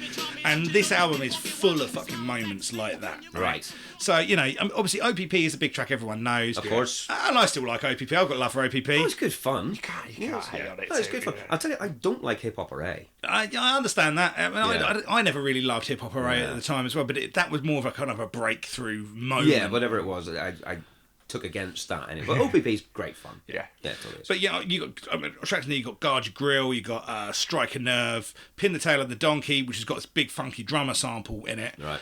If you're ever a computer gamer, anyone, if you ever played Tony Hawk's Pro Skater 2, that's I fucking did. yeah. Well, you'll know Pin the Tail on the Donkey. Then that's definitely in there. Yeah. So look, Genuinely, the Tony Hawk's game are part of my route into being a hip hop fan. Oh, really? Genuinely, yeah. Yeah, That's probably a lot of people's Yeah. easy. A lot of like suburban white lads like me, you know. You know. and it's why an awful lot of us know all the words to Alien Ant Farm songs as well. Yeah, because there's no other reason to know words to fucking new metal tracks. Jesus, what a bleak period of music that was. Fucking Burn 2001. Says the man who likes libertines. You can go get fucked. They're an exciting movement at the time. I mean, I'd rather go and see Limp Bizkit, but right, look. So, super sample heavy. This is, for me, like kind of almost the thing that kick-started being able to have a big, credible, kind of semi-gangsterish hip-hop record, but have big singles on it. People weren't really allowed to do... You know, you could be Heavy D and the Boys, right? You could if you wanted, but... Yeah, right. But you know, you had to have this kind of crossover. But you know, OPP, right? It's a song about cheating, and it's basically, you know, it's either people's pussy or other people's penis, right? That's what it is, and they got it into the fucking charts, right? And that's, you know, you can say what you like, but that's a good stretch. Oh no, exactly. I love when that sort of shit happens. Yeah. Whenever something goes top 5, and you go, fucking hell. Bet you fucking loved My Ding-a-Ling, didn't you? Hang on, what were we saying? I thought you guys hadn't met. Ebenezer Goods. That sort of Yeah. Right, so I'm going. But it's just, like OPP is a song that slaps so hard. If you genuinely are like, oh, that song's not good, you've got no soul. Nah, come on. It's It's like there is a level of like where you're just trying to be cool too hard. If you don't like OPP, like I like just get the fuck out. Get the fuck. I've got no time for you as a human being. Fucking ABC by the Jackson 5. Yeah. It's like massive. Yeah. Like that song is a cheat code. It's just like, look, it's not like the cleverest rap song of all time, but it slaps so hard. Yeah. Like, we discussed this last week. Michael Jackson songs are so good that people don't mind that he was a paedophile. Yeah. Exactly, man. Exactly. That's a level of good. That's how good you get. Yeah. Cool. Okay, so that's your number 5. Indeed. What's your number 4, my friend? My number 4 we'll talk about later on. Because you've got it elsewhere in your chart. Okay, all right, and fair enough. So I'll do my number 4, which is Black Sheep's Wolf in Sheep's Clothing. And did you have that at the time? I had this. Because I got it years later. I had it a little bit later. This was something that I had a couple of the tracks on mixtapes that other people had done. Oh, okay, yeah. I've never owned a physical copy of this. Oh, but I've got the CD, but I've had got tapes it of it, like an HMV sale in 1998. Yeah, no, I had this on tape for a long while. I think me and my good pal Neil bonded over this record a lot. Is that right? Yeah, he sent us a top 5, and this is in his top 5 as okay. well. So this isn't an album I'm massively familiar with, to be honest with you. Like, See- I might know a couple of tracks off it, but You I'm sure I will. You will definitely know a couple of tracks. Basically, Black Sheep are the forgotten members of the Native Tongues. Right. Okay. Yeah. Right, they're the people. You know, they were all. That's the whole intro of the song. So like every crew has got a black sheep, and we're the black sheep of that family, right? And they put out this record, put out another record, split up in 95, 95, kind of acrimoniously. But they had solidly in the golden era. Absolutely. Whatever. So look, man, play the remix of The Choice Is Yours. That's the one. Right. I'm sure I will. This will be one that is on all the mixes I listen to. And this is one that'll get played in clubs and everything. Yeah. Oh yeah. And this beat, here it comes. Oh yeah, I fucking love this tune. Yeah, man. Yeah, all right. Yeah, cool. Like this is what I was talking about at the beginning. I don't know what anything's fucking called or who's done it, but I know the tune. Yeah, this slaps. Good choice. Oh, yeah. All right, I'm back in the game, Dave. I'm with you now, man. And this is a bit later on where it goes, engine number Yeah. 9 On the New exactly. York. Yeah. Pick it up, pick it up, Yeah. pick it up. That's Yeah. it. Right, shouts to Fat Man Scoop. That's it. Yeah, fucking right. Right. I know, sorry for the tangent, but last year I went to see Sean Paul live. Oh, right? yeah? My mate bought me a ticket because it'd be a laugh. We're like, we've got to see Sean Paul. And the support was Fat Man Scoop. And Jesus, right? Yeah, right. This genuinely happened. I saw a shirtless Fat Man Scoop do No Woman No Cry. Oh, no. And Sean Paul could not follow that. Like, that is the most entertaining thing I have ever seen. Oh, wow. So I just wanted to put that on record that actually happened. I mean, I would imagine if you were a woman and you saw that, you would cry. That would be your first reaction. I mean, I don't know what you'd cry. Probably help. I don't reckon women would cry because all the moisture would be going straight to the flat. There's nothing coming out of the face. Lower the flats for landing. Anyway, sorry to derail. Jesus Christ. Right, so, I mean, I've chosen this my reasons for liking this record are not that complex. I think fucking Drez is an amazing rapper. Really, really good. This has a lot of the great stuff that you get from Native Tongue stuff, but it's grimy. It's grimy and it's dirty and there's loads of kind of fucking horrible sex rhymes on here.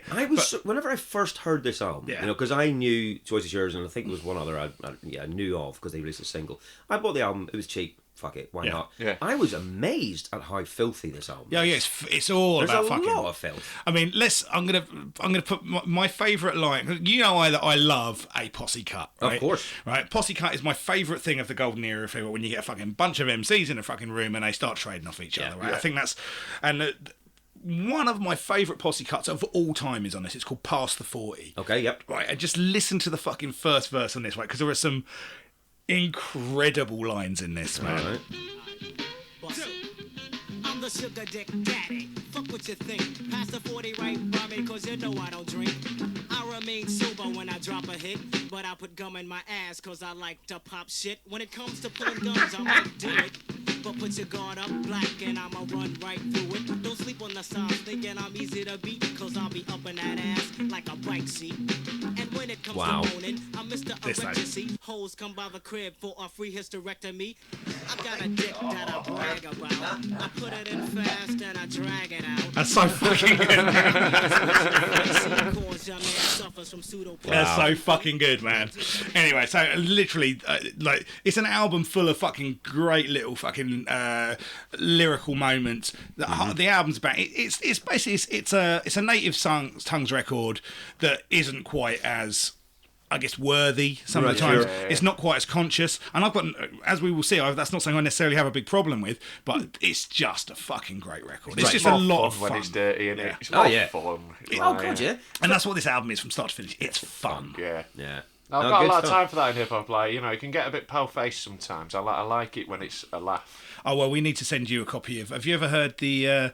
who was it? It was fucking J... Was it J-Zone? The Ignorant mix. I can't remember. Yeah, there was Jason, yeah. Yeah, J-Zone. There's a mix called Ignorant, right? And it's everything from...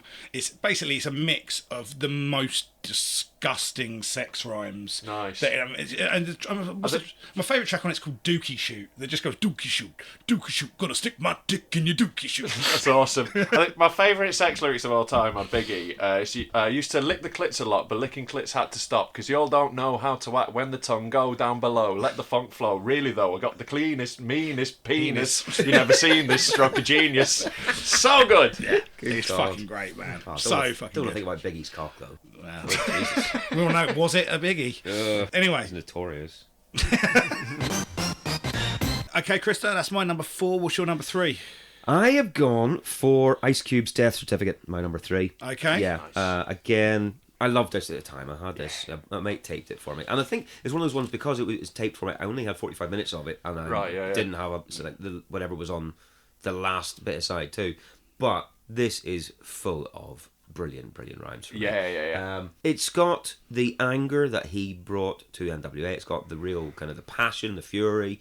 But whenever we'd seen Kill It Will earlier this year, which was Bomb Squad production, this is now Lynch Mob, isn't it? Yeah. So it's a slightly different sound, and you can see again where he's going to be going in the future. This does have more of a laid-back West Side sound. There are some elements that sound similar to the G-Funk thing that's coming through, but it's not as chilled as as he would go. Yeah, he went a little bit too far down that road for me. Yeah, I like it when you get like a really chilled beat with just an aggressive verse on it. I think like the combo of those two things could be like so fucking good. I mean, this is because he took a ton of shit for going East Coast.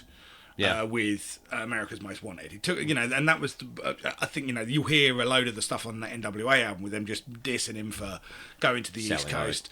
He'll take a load of shit from that later on as well. So obviously this is him going back to the West Coast roots, coming back with that sound. We've discussed I've listened to this record again recently. It's still a great record.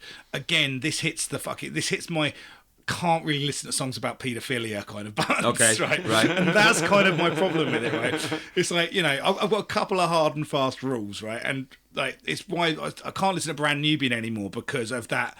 I can stand it if someone drops a fucking word I don't like, but when your song is about beating the shit out of gay people, I'm not listening to the fucking song, right? Sure, that's because I feel like, in the same way as I'm not listening to Screwdriver. Do you know what I mean? Right? And this record, for all of its great points, that's the thing that gets me, right? And I realise that that's hypocritical in the scale of stuff that I'm prepared to accept, right?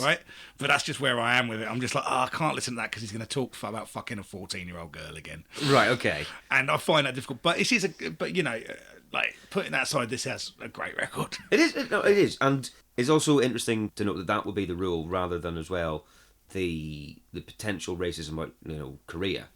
And the stuff about and on No Vaseline, the gay stuff, but if there has to be a line, fair fucking 14-year-old girls, that's fair. It's a line to draw, and I think that there is two sides to this because you've got songs like it's Steady Mobbin' is just a great fun big tune. You've got The Wrong Nigga to Fuck With, which is a bam, that's a slap in your face. That slaps. Sure, but then you also do have Giving Up the Nappy Dog Out, which is about saying to some people, by the way, I'm going to fuck your daughter. She's a slut. And you've got Look Who's Burning, which is about STDs. And so there's the kind of the comedy outrageousness, and I want to be as offensive as possible that he hasn't got away from yet, but there's a lot of good polemic stuff on here. And he did call it. Right. He called it the death side and the birth side. The death side is where we are now. The birth side is where we need to go. So he's maybe even a little bit aware that he's stuck with some of these ideas in his head, but wants to be better. And Ice Cube was always in criticising Ice Cube for controversy is like criticising Marilyn Manson. That's the point. That was the fucking point. And I think I'm much more like I don't really mind any of this, like content wise. I totally treat it as this is just a guy on record spouting a load of shit. Sure. If I find out they're actually doing stuff, that's a different matter.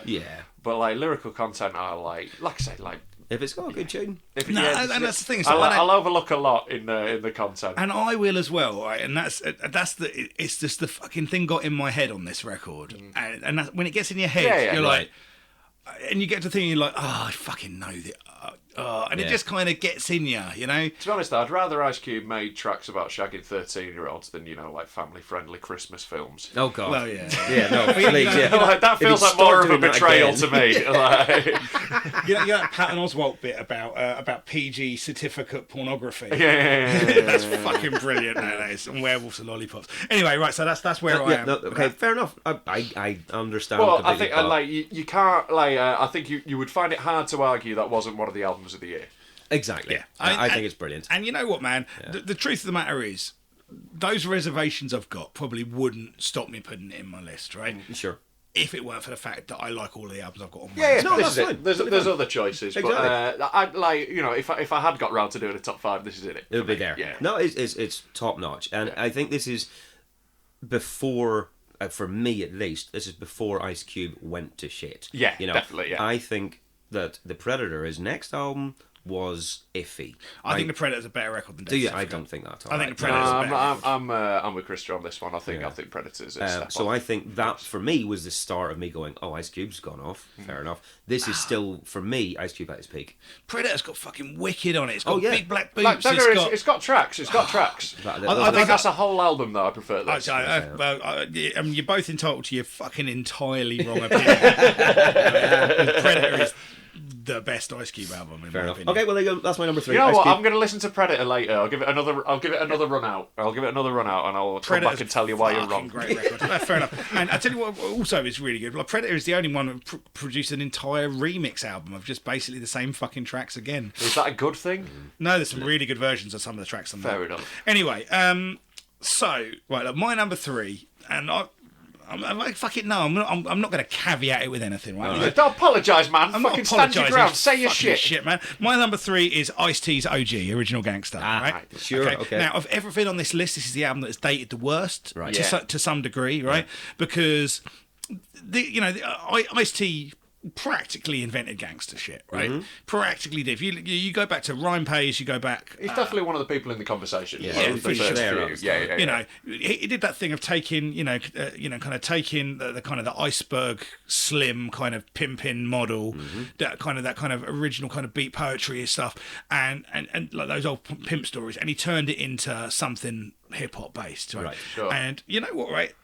He was never the best rapper. Right? It was always a kind That's a of given. he's not a fucking flow master, but what he did have was power and personality. You know when it's Ice-T on a track, right? And we've kind of forgotten him about him being a rapper now because it's been so long since he did anything any good. No, he's more just of a personality now. Yeah. Just sort of like, what does he do now?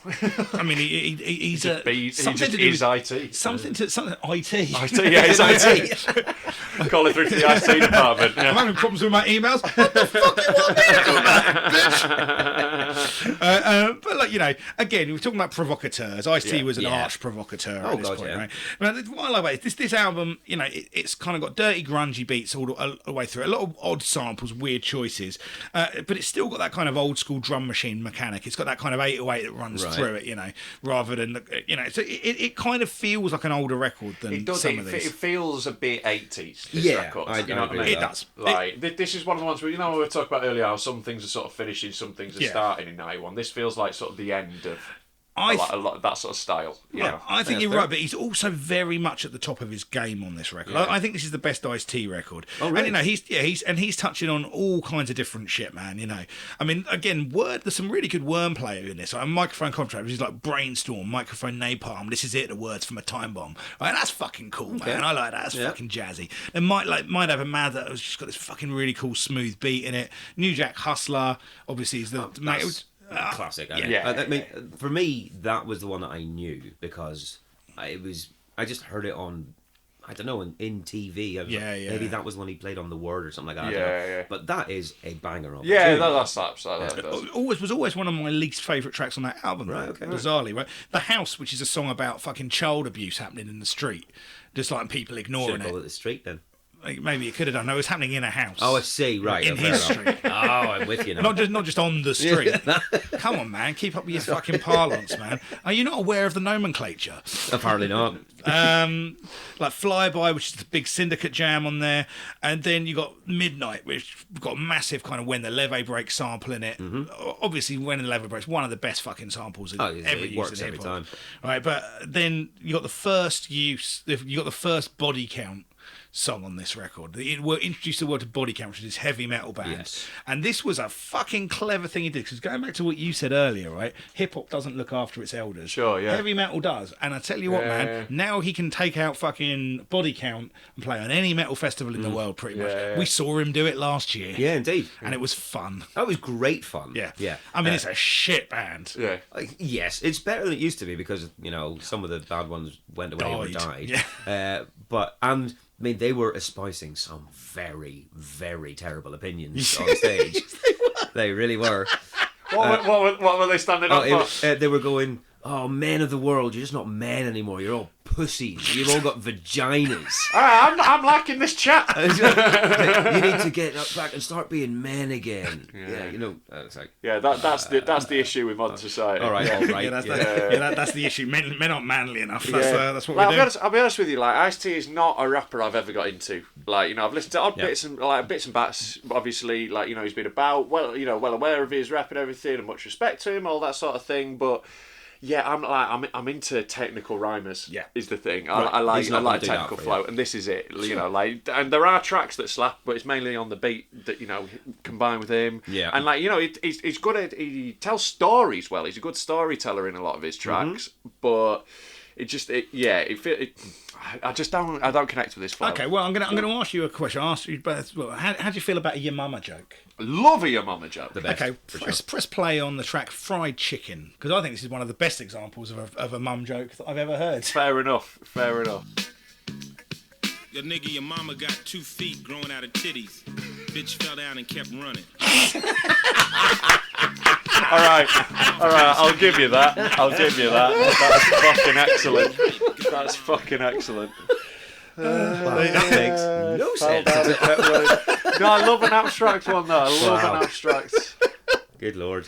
Yeah, there you go. Like the best, it's not the best mum joke in rap though. The bbest mum joke in rap of all time was in a battle rap. There's a guy called Pedro from the UK. He said, "It's mum joke time. Your mum's got a tattoo of the Umbro sign." It's fucking brilliant, man.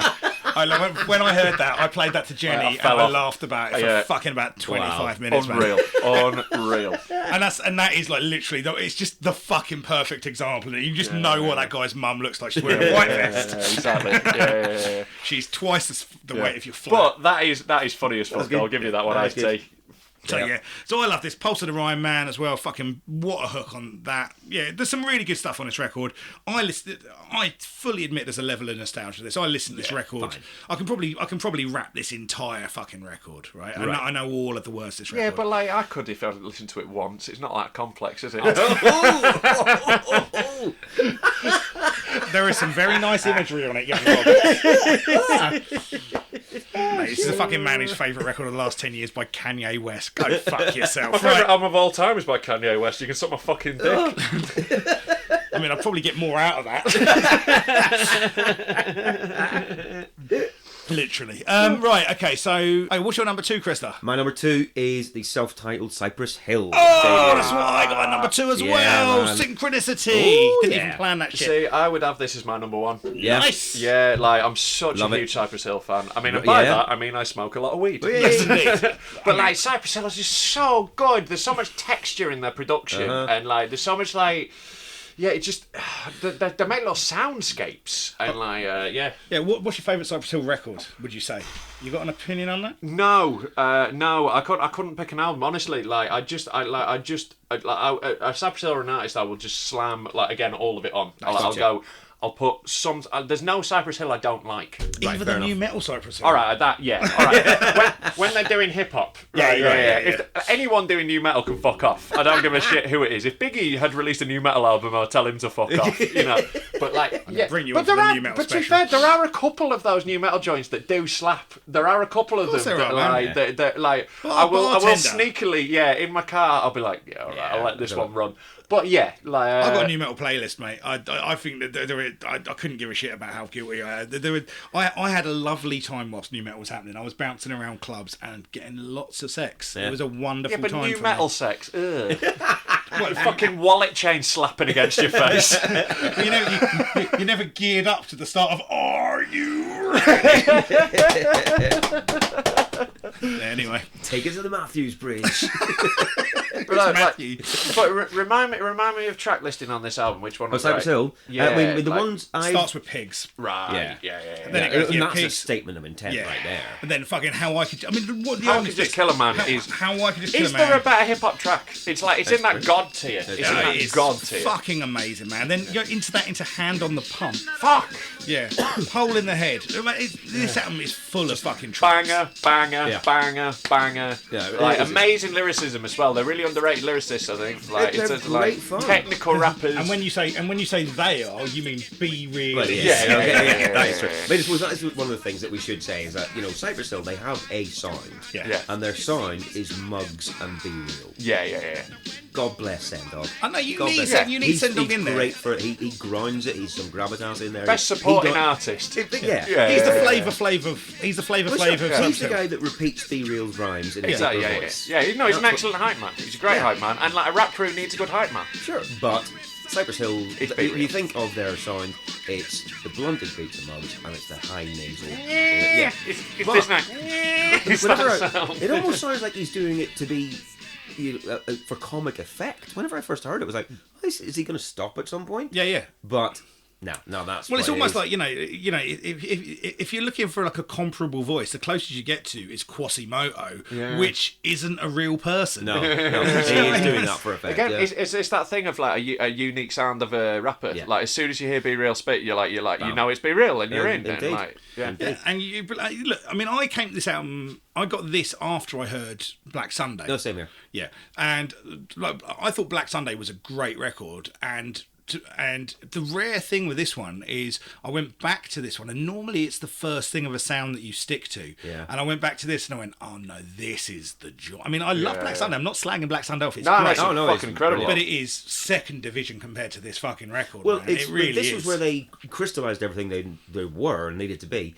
Black Sunday is an extension of that, but it's not much of a progression or anything. It's like a polish. Oh, here's some more of that. Yeah. Yeah. And I mean, I really like the stuff they go on to do, but this I think is as good as they ever fucking got, man. It's just It's so flawless. fucking It's raw, man. absolutely flawless. Like this sort of era, like of Cypress Hill. Like, Yeah, I just- it's got the funk to it. It's got the This is big it. beat on it.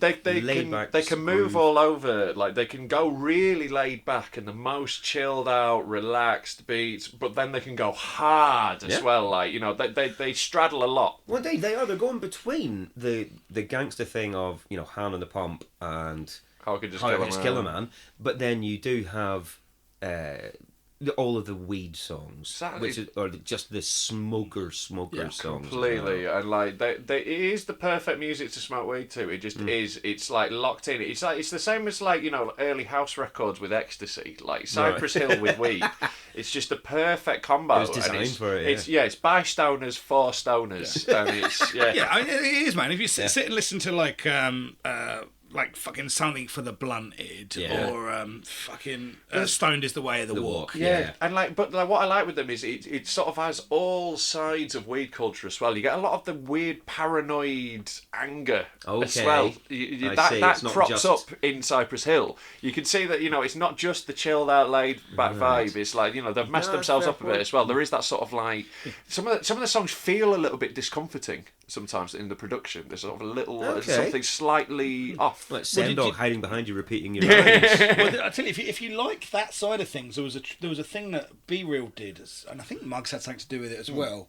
That was called Psycho Realm, which Right. is it's kind of. Do you remember that record? No. It's kind of disappeared a little bit. It was one of those things that came out when people when Cypress Hill were big and had some money. Yeah. But there was some fucking killer jams on that. Oh, nice, man. So again, So I don't know really if- like horrorcore. Like I yeah. really like that might be my sort of genre. Oh yeah, go and check that out. Yeah. If you're in like your horrorcore stuff, definitely go and check out the Psycho Realm. Oh, cool. Yeah, I'll give that a bash. All right, cool. So yeah, I mean, I think this is a It's a pretty much. classic. It is a We're all classic. in agreement. This Yeah. is a fucking incredible album. And on any other year, this would have been number one. Fair enough. And to be honest with you, it's almost Any other year? Any other Well, year? I know what you mean. This is well, not any other year, but this stands to the quality of this Yeah. year. That's not where I've put number one. Sure. But also, there's not much between this and number one for me. That's the truth of the matter. No one Okay. would be upset if this was your number one instead. Oh, totally. No, for mine, there is quite a leap. Oh, But that's okay, 'cause fair I'm enough. such a big fan. Oh, so what's your number one? My number one is Public Enemy's Apocalypse 91. Okay, fair enough. And Yeah, I think I it's knew that. fucking brilliant. I mean, I knew that would be your number Yeah, one. no, I'm such a big fan of PE from this time. Not necessarily 91, but from the 88 to 91 period. Sure. I think they are on top of the game. I think Chuck is still just incredible. I think the production is out of this world. You know, Yeah. when you think of the first track on that album is Lost at Birth, which is basically just an intro. It's the beats, and then Chuck comes in and Flav does 4 lines, and then there's, you know, a bit of Terminator X scratching. It's an introduction to the band, and it's so fucking good. That's what they still use to come on. Yeah. It's such a cacophony of discord and That's what massive brilliance. That's what I do love with Public Enemy's production, is that sort of wall of sound you get. it It's is, so always. dense, Yeah. and there's so many things going on at once, and it just smacks you around the face. There's no subtle production here. No. There's no like nimble, delicate things. It's just wham, and like I love that. Like that's the thing I really like. I really rate with Public Enemy. have you is ever that sort of seen- monster sound? Yeah. Have you ever seen the way that they put their beats together? I've never watched them produce a beat. No. But I mean, again, I just heard them talk about it in the Yeah. past. But what they'll do is they'll just basically give everyone a fucking sampler or an instrument or whatever, and they'll let a beat play and they'll jam shit out. Yeah. And then they'll listen back to the recording and they'll just cut bits out of that and make beats out of fucking moments. It kind of sounds like that, yeah. Yeah, yeah, you hear can- that. you can see that, can't you? Yeah. Like it's that sort of maximal production. You know, it's yes. maximalism. It's throw everything at it, and it sounds like that. Sounds like someone chucking a kitchen at your head. Totally. You know, yeah. Totally. Yeah. They did say on this one apparently that Hank Shockley said that they lost the tapes when they were doing the production on this, and like years worth of tapes, and had to start completely from scratch, which is why it doesn't sound necessarily as dense as the previous couple, Right. Sure. because they didn't have the time to really just go into Yeah, it. yeah. And there's a bit more live instrumentation on this, so you can hear on things like by the time I get to Arizona with a massive just funk, bow, bow, bow, that sort of stuff. But when it is in full effect, it's still, for me, up there. You know, you got songs like Can't Trust It, absolutely fucking blinding. I mean, fair enough, Shut 'Em Down, the remix is better. Yeah, the Pete Rock remix is a mile better than the original, but it's still... Shout out to Pete Rock, by the way. Fucking Sure. love Actually, Pete Rock and CL Smooth had a record this year that we Did haven't they? discussed. Yeah. Oh, fuck then. You guys are all fucking idiots. That's in my top 5. I didn't know it was this year. Pete Rock and CL Smooth, I'm all over. Yeah. And that Pete Rock and CL Smooth mix is, I would say, the best Public Enemy song. It's incredible. It's fucking wonderful. It works so perfectly for what Chuck is doing. It absolutely elevates it to a different But that level. fucking Chuck Down, where he's just like fucking, I testified, my mama cried, black people died when the other man lied. That's See the such an TV, listen to iconic me, bar. double trouble. Yeah. That's so definitely. fucking good, man. Plus, it had the Anthrax version of Bring the Noise on the end. Amazing. Which made me so happy. And I'm so sad that 16-year-old. we've never seen that live. No, I know. Look, I totally get where you're coming from with this record. But it's not in your fucking top 5. It's not in my top 5. It meant a lot to me at the time. Is the See, other what thing. this Yeah. album meant to me at the time was, it's not as good as Fear of a Black Planet. Right. And that's how I felt about it at the time. And I never quite lost it. I've been back and listened to this because we've talked about it over the last indeed. few weeks. I've listened to it a few times. And it is a great record. Right? It's better than, you know, I'll choose this record over 99% of fucking records. Right. But it doesn't make the list because I don't think it's... I think it's patchy in a way that the last 2 Public Enemy albums are. Fair enough. And you know, I'm not going to fucking try and piss on your parade on it at all because I don't want to fucking give you Oh, that. no. Dude, it was... Because I want you to love it as much No, as you this do. is the thing. Because I loved it so much in 1991, that's just stuck with me. Yeah, You know, yeah. I didn't have the reservations that you did at the time. Yeah. So I'm just solid on this. Yeah. Fair enough. Love Fair it to enough. bits, mate. Yeah, I think it's great. Again, it's not my favourite Public Enemy album, but like not at all. it's a great album, definitely. Exactly. It's, for me, this is top 3 Public Enemy. For you, it's probably top 4. Yeah, you'd put it top below- 4. Yeah, yeah. I put it below. I put it below Bum Rush a Show. Yeah, exactly. Yeah. I- Number 4 for me. I- But I think it's it's still top 3. it's a fucking strong list. But let's face it, it's better than anything they did afterwards. Oh mate, it's unfortunately so. I mean, Yeah, actually, you they know walked what? off a cliff after this. I have a lot of love for that. He Got Game record. That's a pretty solid record. It's not as good as the others, but it's anyway. Yeah. Yeah, but like, I think Definitely. it's like if you're a group like Public Enemy, releasing a solid album isn't good enough.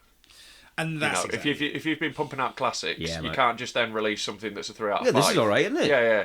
Pardon? Yeah, but you're not all right. That's the standard you set. Yeah. Exactly. Yeah. But everyone gets old, man, and I'll say Well, that as a right. fucking 44-year-old man next week. Anyway, You are fucking old. All right, so that's my number 1. okay, so like, What's yours, Dave? Well, my number 1 is what you had at number 4, Sure. which is A Tribe Called Quest, Low in Theory.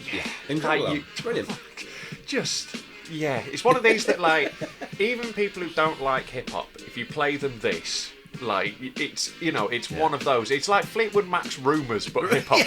You know what I mean? And that's exactly what it is. There It's you like, go, that's you know, wicked, actually. like, you know, if you're trying to pick a track to talk about on this, I mean, my short list of tracks for this, It's the whole you've written the whole track listing out. It's perfect. You should. It is, yeah. It is, you know, phenomenal. You've got something you rarely have it. You've got production at top of their game with these kind of big they've really found, because we talked about last year. We talked about the first record and how you know it's got some moments on it, but neither of us really loved that first record. Right, this is them finding their sound right in the midst, and this is that productive native sounds thing, right? Yeah, and even I think this is probably the best album of that sort of style.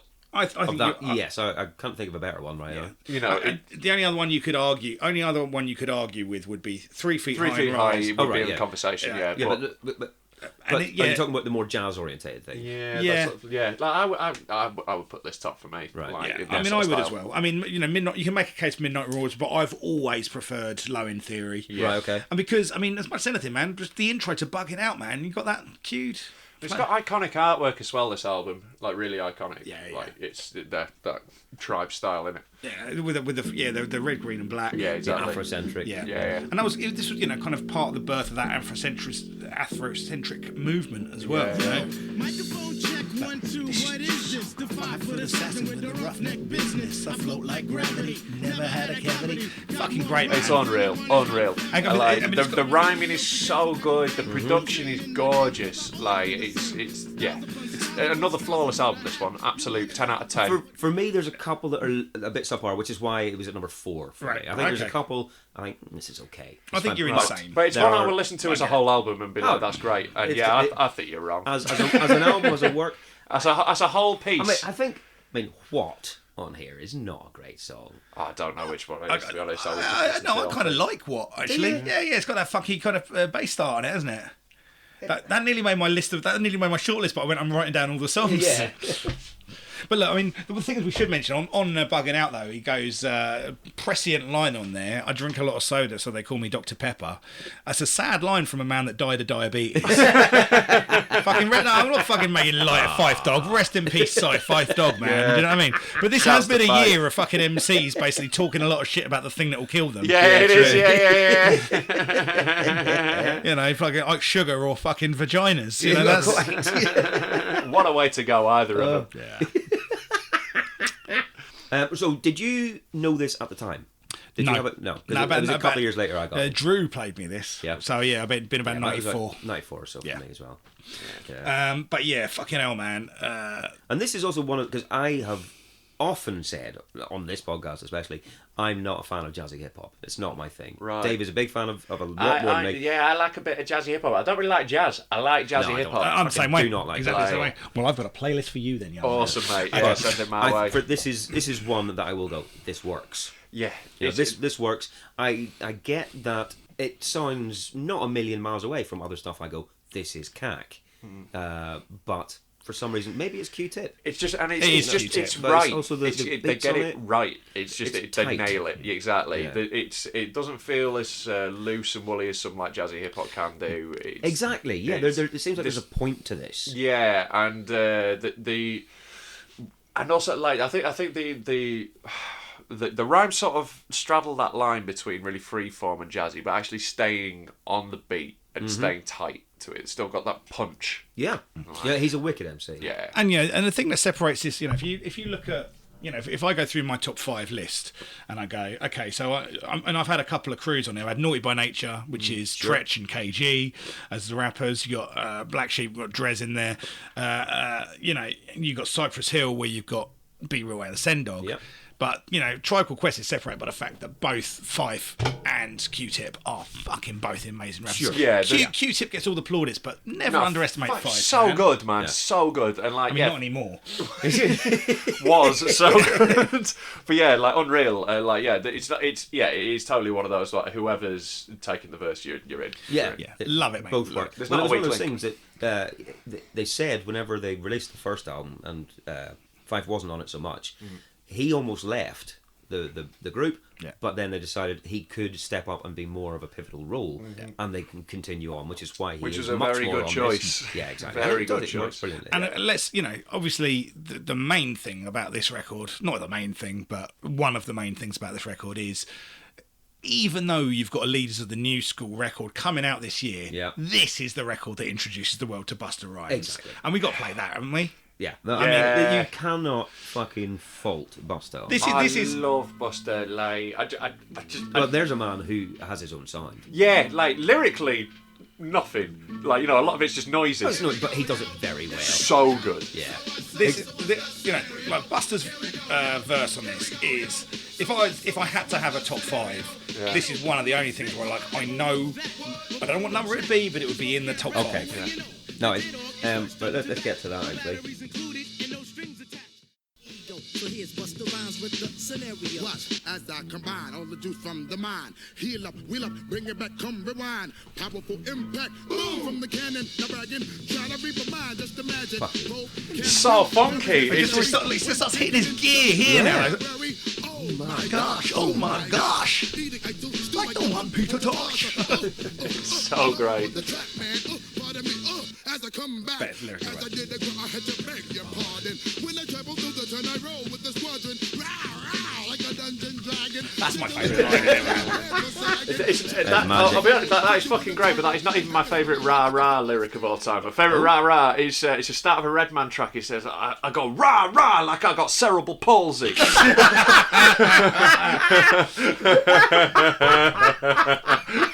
It makes me laugh so hard every time. I know it's not okay. But fuck me, is it funny? Oh, Jesus Christ. Yeah, That's incredible.